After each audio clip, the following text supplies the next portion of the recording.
What's up, everyone? I hope everyone's having a great day. Welcome back to the channel. Please leave a like, thumbs up, comment, all that good stuff. Subscribe. Yeah, so today was a good day. I didn't have work today, but I made sure that I did some studying, and I went to the DMV and I passed the 3 tests I need to get my, I got my CDL permit, so I passed all those tests. I also took my doubles test, and doubles and triples, I passed that. And now I'm studying for my tankers and my hazmat, and actually metal like bars to be able to transport like construction equipment essentially. So yeah, passed all that. It's pretty cool.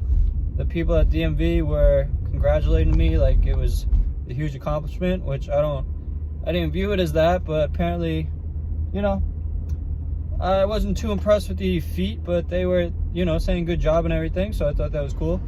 But yeah, so now now that I have my basic endorsements, I gotta take my road test, which I definitely need to get some actual practice doing, because I've never driven a tractor trailer. I've driven big trucks essentially my whole life, but never a tractor trailer or anything of that magnitude. So yeah, I have to sign up for a class like that. I got to call some people, find out what the info is, how much it costs. So far, getting these endorsements have cost me almost nothing. You know, I study when I'm not working, and I go and I take the test when I'm not working.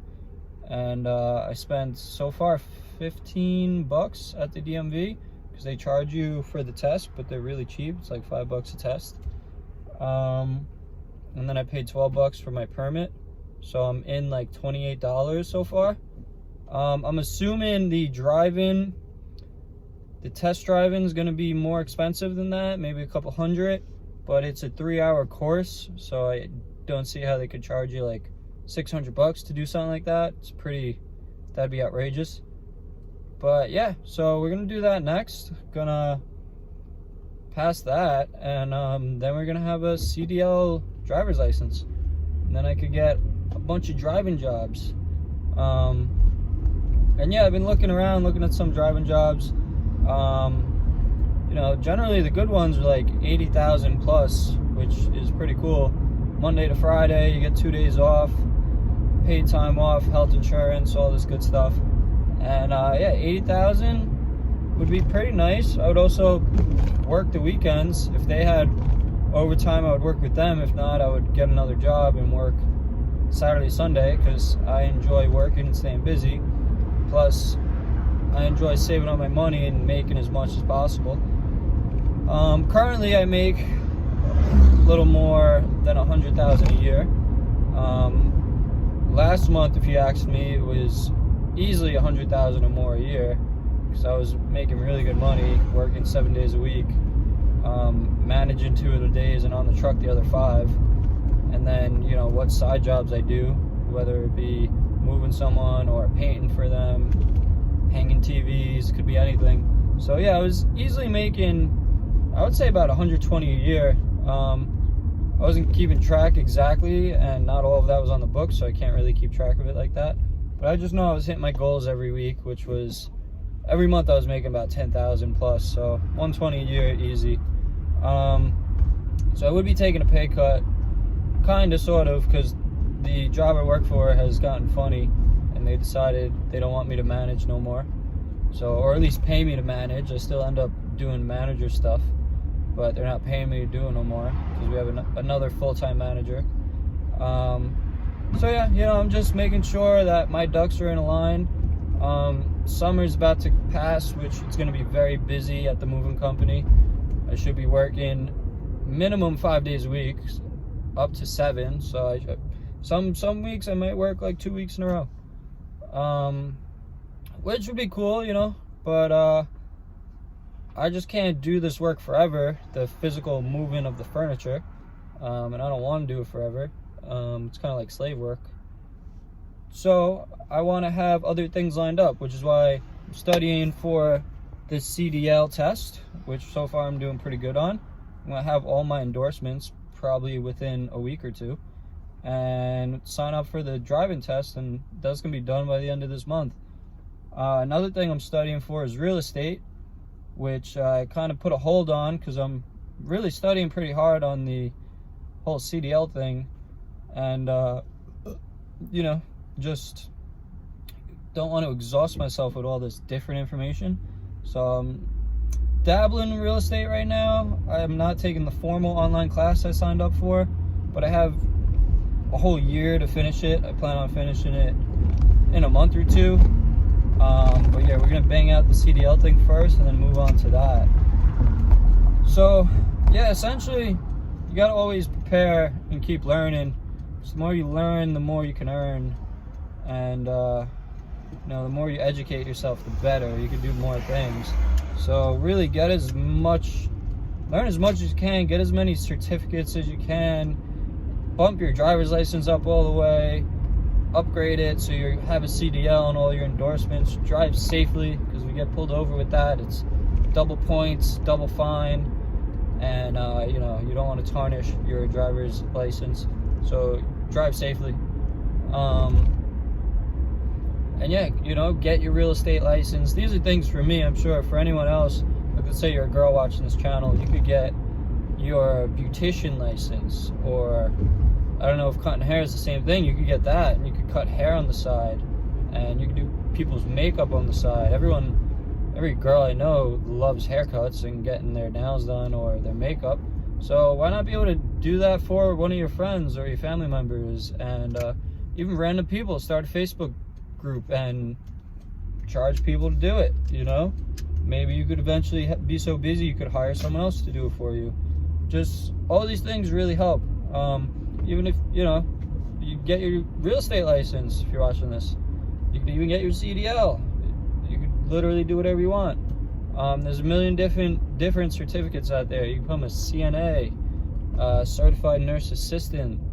You could be one of the people who like takes care of old people when you know, their family hires someone to do it for them. And then you're sleeping, and that would be a good nighttime gig. You could sleep over an old person's house, get paid to do it, and then during the day go to another job. And yeah, make a lot of money doing that. If you have two jobs, especially CNA plus an actual daytime job, you're gonna be making 100K a year, which is good money.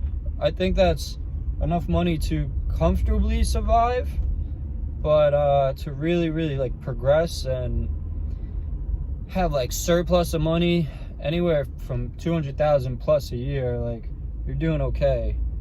You're doing pretty well if you're making 200 plus a year.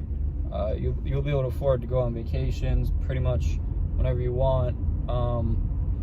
You know, you can afford a nice car, get a house, like you can do a lot and still be comfortable, raise a family.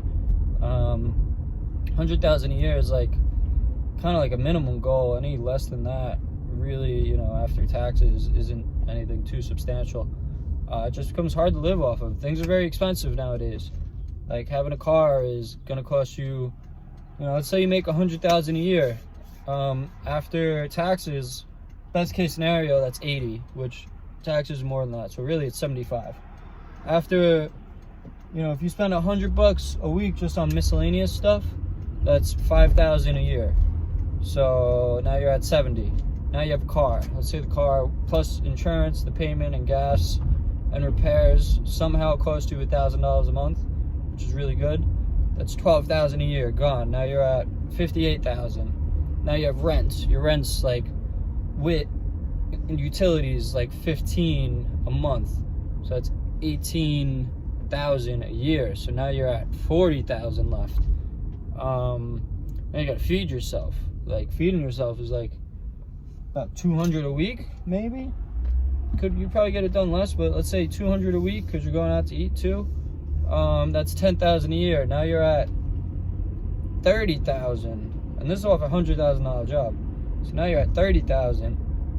Now you have like your subscriptions and other, you know, random Amazon purchases and just phone bill, all that. That's like another 200 bucks a month. So now you're looking at another 10K. Now you're at 20,000 left over. So yeah, best case scenario, you have like 20,000 left over on a $100,000 salary. So you really, you know, if you're making 200,000 a year and you can still meet that criteria, you'll have $120,000 left over per year that you're saving. Also, if you're have the means, like, stay at home as long as possible. Get a car that you don't have a payment on. Like, this car cost me $1,000, so I don't have a recurrent payment on it. Insurance is very cheap, under $100, and gas is like I don't go very far. Maybe I spend $150 a month on gas, so that's pretty good. But yeah, so upgrade yourself as much as possible. That's how I like to look at what I'm doing. That's why I go to the gym and I educate myself and I do all these things, because I just want to be the best version of myself as possible, you know, so this way I can enjoy my life to the fullest. Thank you for watching, everyone. Like, subscribe, leave a comment, let me know what you think. What do you want to do to upgrade your life? Peace.